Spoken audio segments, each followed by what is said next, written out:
glory, who would pass the challenge by. La la la la la la la la la la la la la la la. La la la la la la la la la la la. There's a morning for every nation when the sun's high in the sky. There's a time for every people to affirm their destiny. La la la la la la la la la la la la la la la. La la la la la la la la la la. Even so, all of us together can create a better land. Leave the past, a new tomorrow waits for all who understand. There's a morning for every nation when the sun's high in the sky. There's a time for every people to affirm their destiny. La la la la la la la la la la la la la la la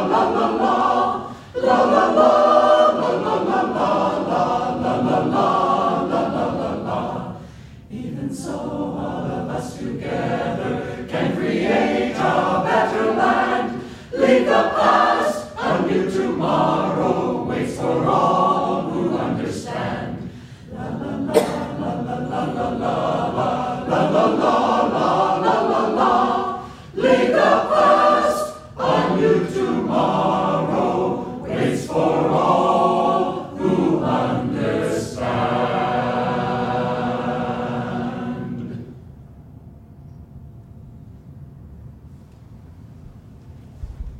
Good morning.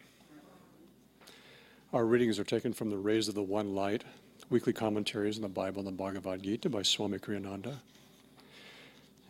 This week, self-effort too is needed. Truth is one and eternal.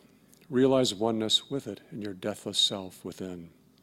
The following commentary is based on the teachings of Paramahansa Yogananda. These past weeks, we discussed the need for balancing self-effort with receptivity to divine grace.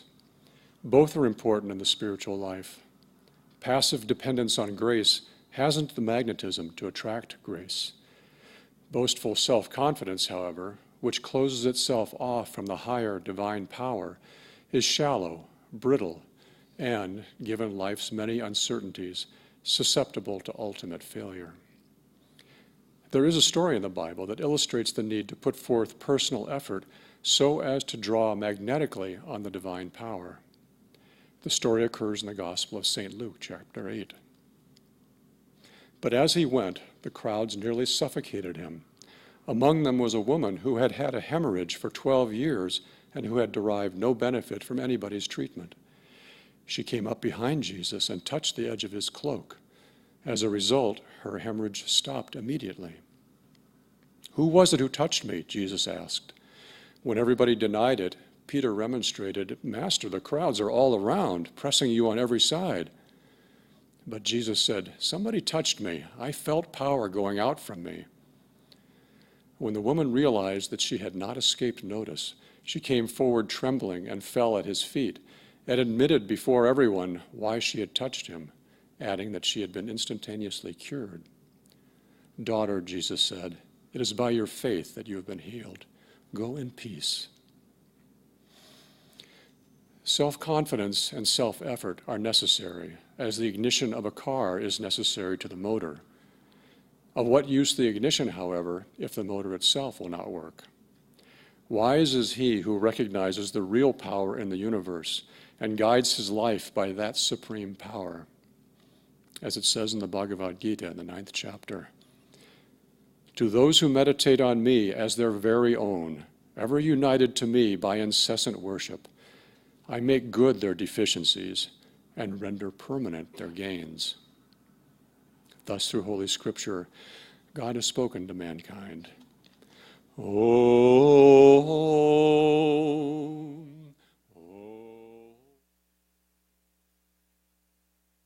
Morning, everyone. How is everybody? Lovely. Thank you for coming this morning. to spend this time together. Both Daiva and I will be sharing this morning, but don't worry. You know what they say is the secret of a good talk is to have a good beginning and a good ending and have the two as close together as possible. We'll do our best. So we'll begin with a reading from Whispers from Eternity. This is Yogananda's book of prayer demands and poems. And let's see. Oh, this guy's a little wobbly here. So this one is number 108, Demand to See God in Everything. O Father, may I behold Thee above, beneath, behind, around, wherever I turn my gaze. Train the children of my senses never to stray from Thee, who dwellest at the heart of everything. Turn my eye inward to Thy changeless beauty. Attune my ears to silence, that I may hear Thy subtlest music. Breathe on me the heavenly scent of Thy sacred presence. Orient-wise, I will worship Thee, placing the candles of my 5 senses on the altar of my love. Thus, I will contact Thee in the first pale shafts of dawn, absorb Thee in the bright light of noon, expand in Thee with the hidden glow of twilight, and merge in Thee in the silver moonlight. Always will I keep alight on my inner altar the mystic taper of my love for Thee. Om. Amen.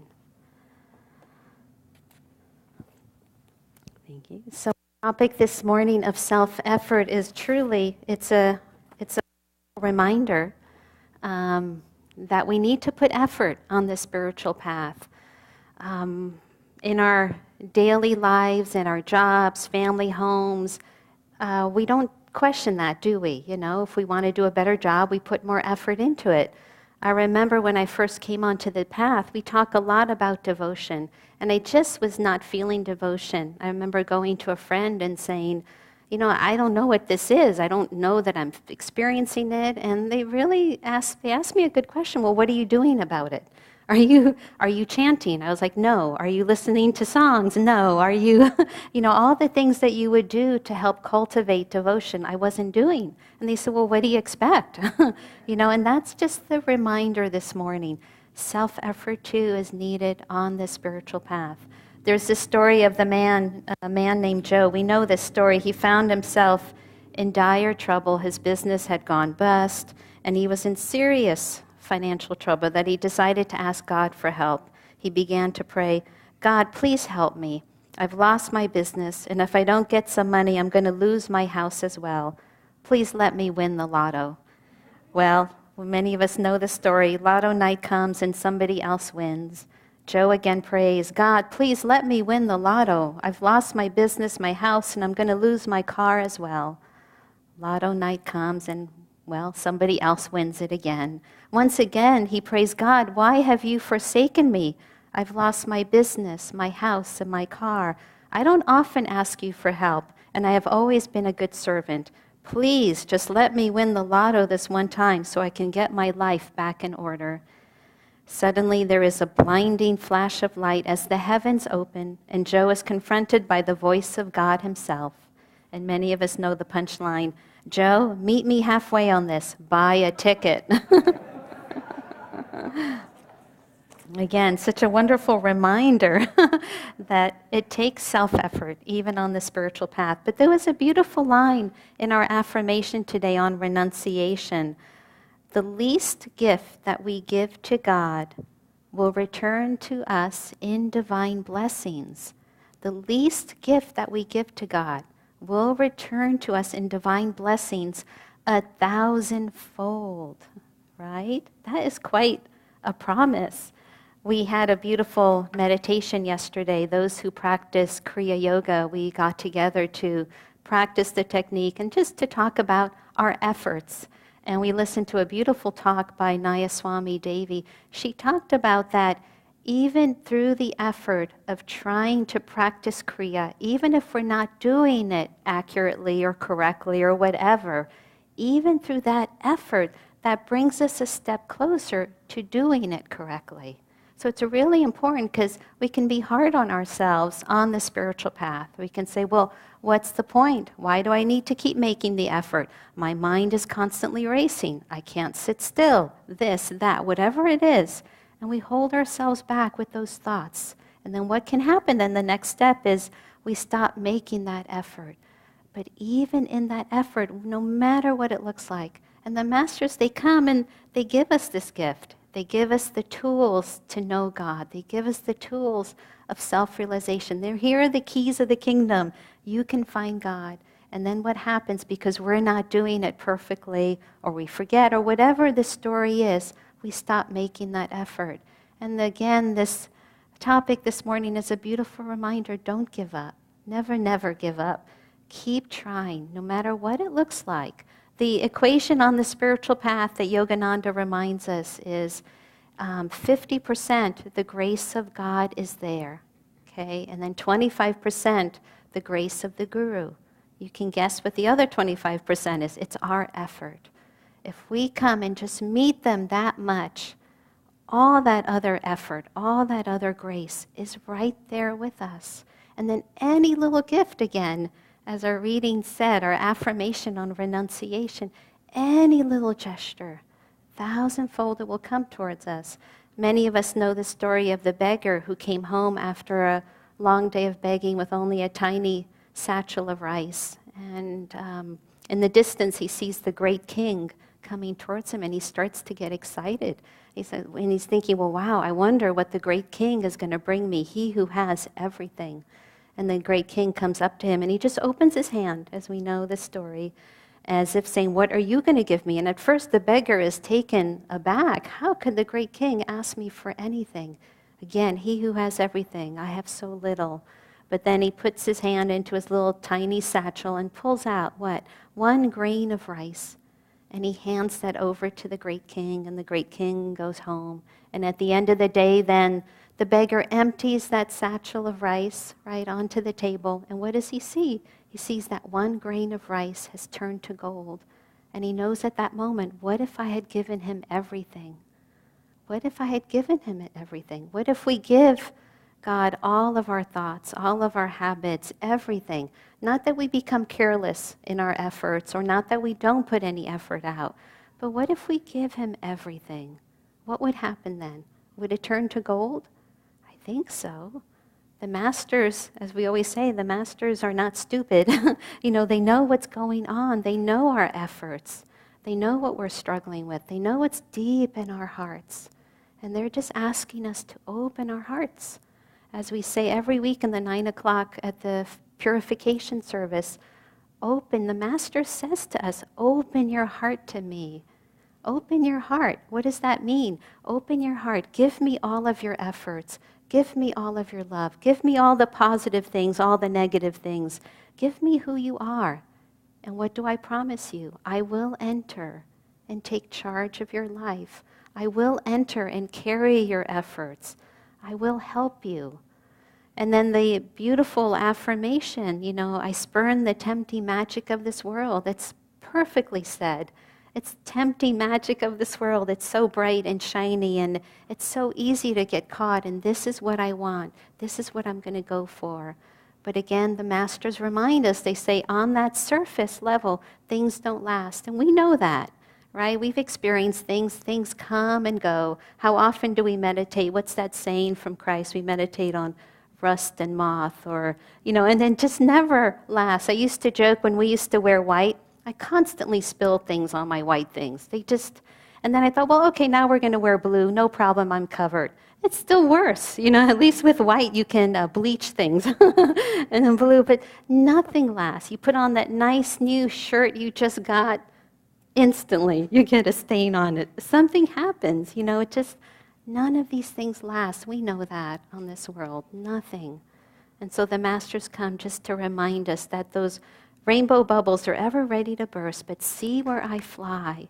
Let's let ourselves go, but through that effort, through that 25% of the equation, remembering that even more so on the spiritual path, we need to make that effort. Wherever it is, from if we're new on the path and we're just learning about devotion, Start listening to some chants. Look at a photo of the Master. See the devotion in his eyes. And if we're more further along and we feel that devotion, see if we could take that deeper. Keep listening to chants. Chant ourselves by a harmonium. Take it deeper. Wherever we are, the Masters say, make that effort go a little bit deeper, because in that we will find the gold. We will find we will find that rainbow that's not going to burst. That's just going to be there permanently for us. And I don't know that I have anything more to share.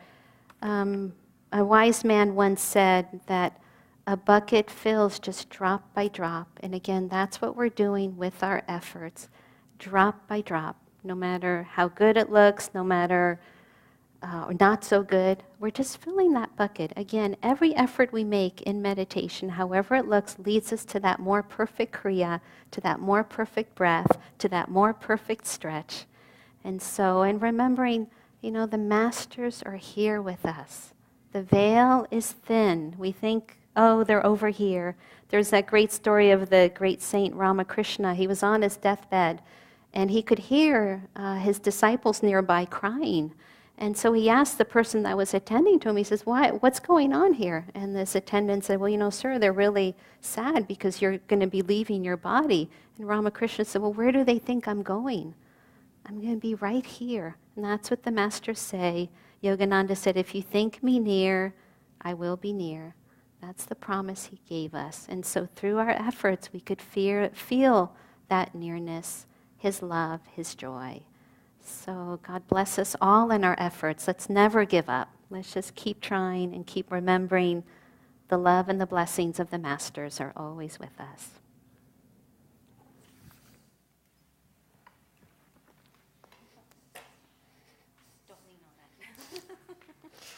Good morning, everyone. It's nice to be together. So let's take Gangamata's inspiration and her offering today a little bit deeper into practicality. The question is, self-effort, what does that look like? And what does renunciation within that look like? We're in a time of great upheaval in the world, and we need practical answers. We need practical things that we can do to address the issues of this world. If we listen to the Masters, we start to understand. If we read the scriptures deeply, we start to understand this world is simply a place that we come. It's a classroom.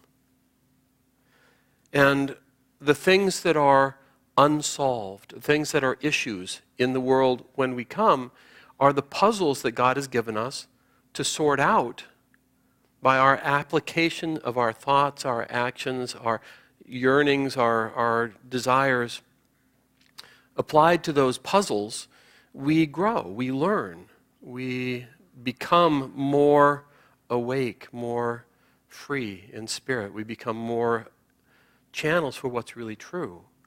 And there are so many layers to what it takes to wake up. We have to learn about energy. We have to learn about focus. We have to learn about dharma and righteousness. We have to learn what's appropriate action and how far can I go without acting, and what if I am self-involved? What if I'm not self-involved? There's so many questions that we all have to go through.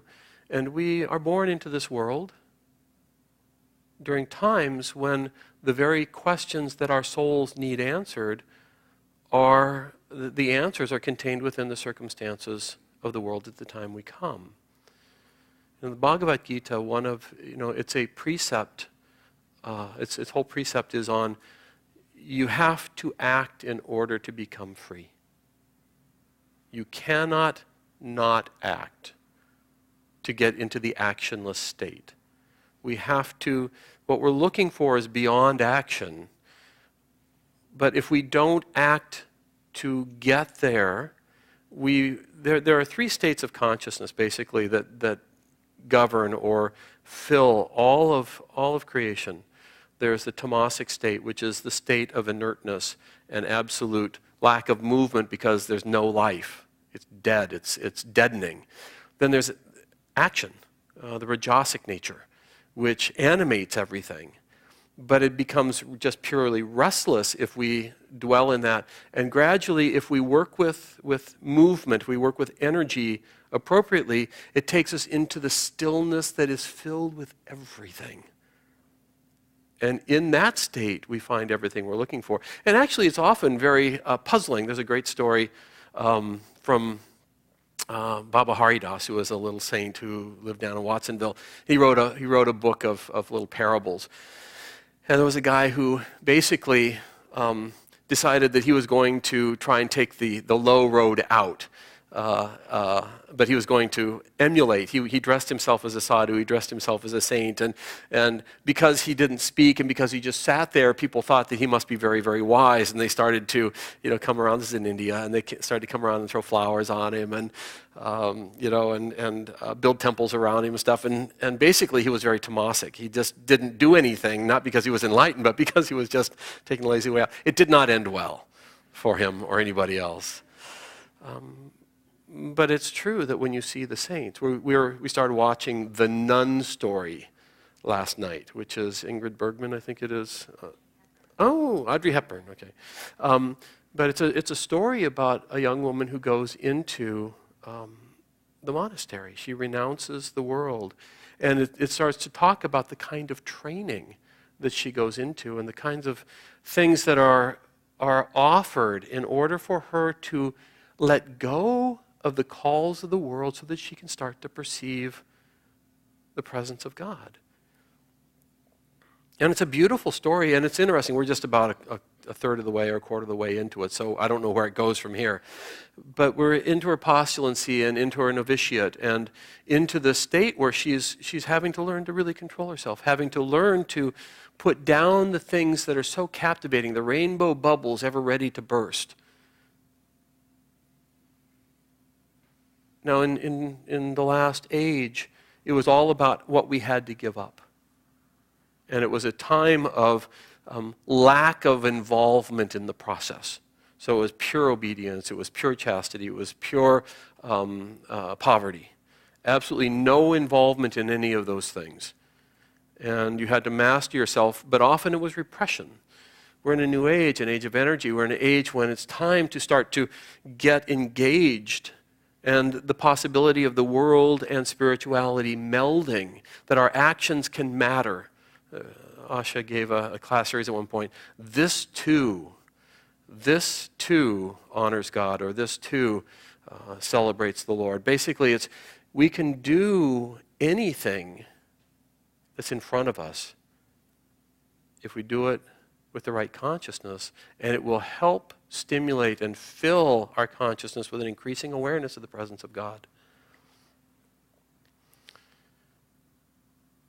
Nothing we do has lasting value outwardly. There's going to be a beautiful song following our talk. It's called The Hill That Was Tara, and I'd like to read you the words of it, because it really speaks to the issue that's on the table. We can renounce action thinking that somehow we'll get free, but it doesn't end well for us, because we're here, we come to this world, and every one of us came to this world right here, right now, because of the problems of the world, because of the things that need to be solved. Because in our addressing the issues in front of us, we discover inner qualities, we discover endless numbers of things about how life really works and what's really true. But then as we start to study, we start to realize, well, nothing really lasts. Is it really worth anything?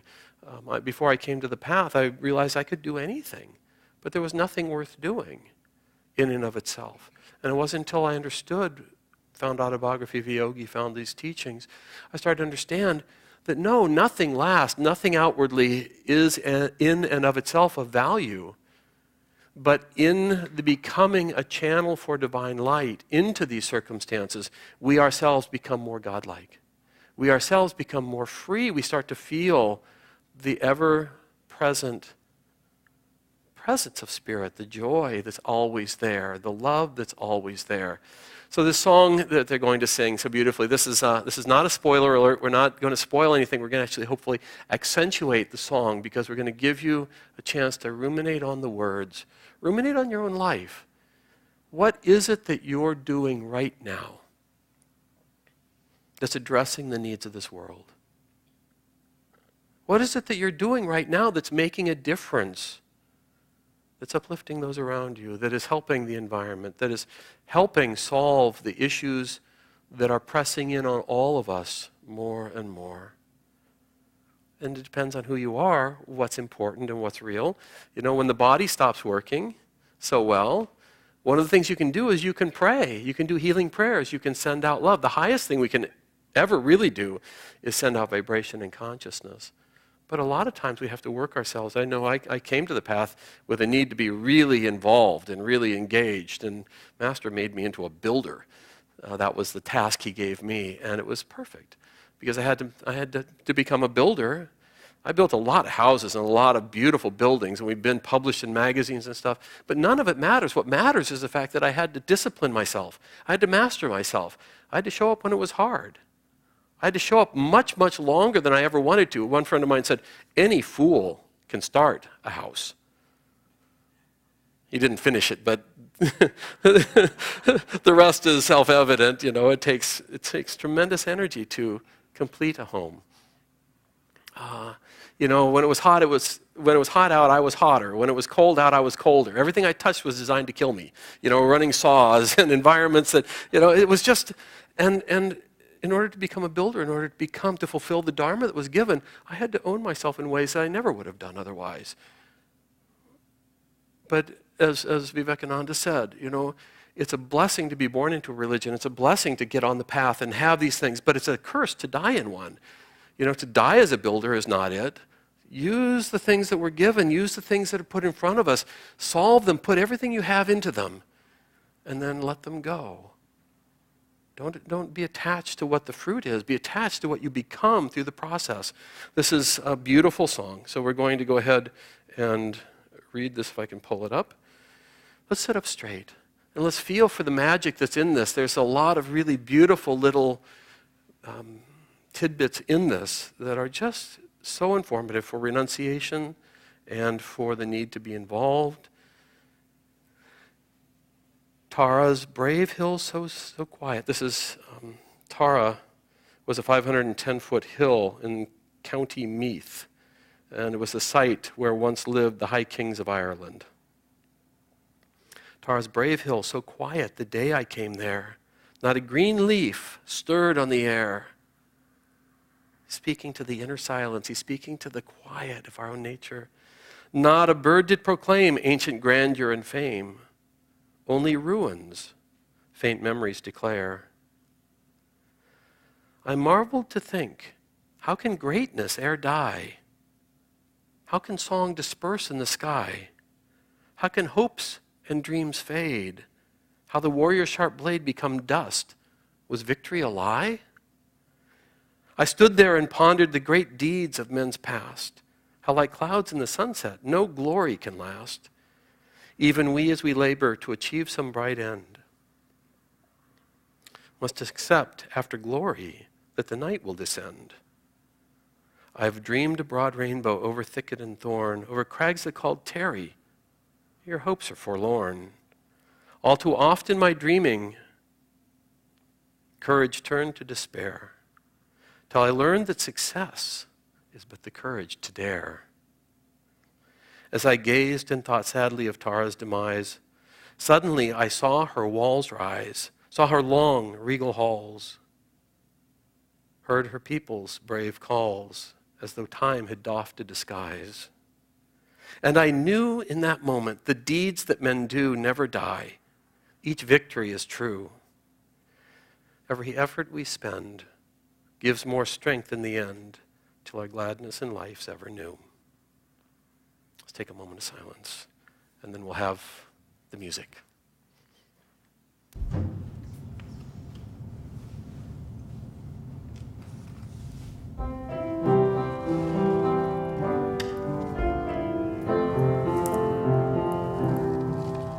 Tara's brave hill so quiet, the day I came there, not a green leaf stirred on the air.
that the night will descend.